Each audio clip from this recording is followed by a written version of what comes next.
3 heures de réquisitoire aujourd'hui au procès de Joël Le Squarnec. Une prise de parole au cours de laquelle l'avocat général est revenu sur le déroulé de ce procès hors norme qui a débuté fin février devant la cour criminelle du Morbihan. Hors norme par le nombre de victimes présumées de ce chirurgien pédocriminel, 299 personnes, pour la plupart des patients mineurs au moment des faits. Et sans surprise, Sandrine Prioul, la peine maximale est réclamée à l'encontre de Joël Le Squarnec, 20 ans de réclusion criminelle.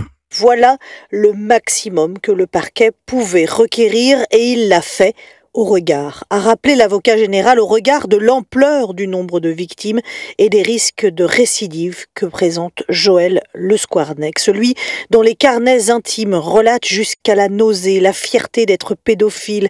Écrivant, rappelle le réquisitoire de l'avocat général, la journée a bien commencé, j'ai pu toucher 4 enfants ce matin. Celui dont chaque intervention chirurgicale était prétexte à un passage à l'acte, dont les viols à l'occasion d'une appendicite ont emporté le petit-fils de Roland Vinet. C'est réconfortant. Je pense à celui qui est parti, à ceux qui sont partis. Parce qu'ils sont 3 quand même.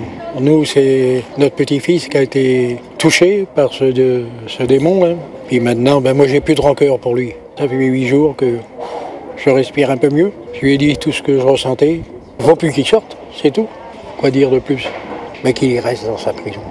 Ému, le couple Vinet, lui et sa femme, quelques dizaines des 299 victimes et leurs familles seront là la semaine prochaine pour écouter, pour entendre les derniers mots du procès de leur bourreau.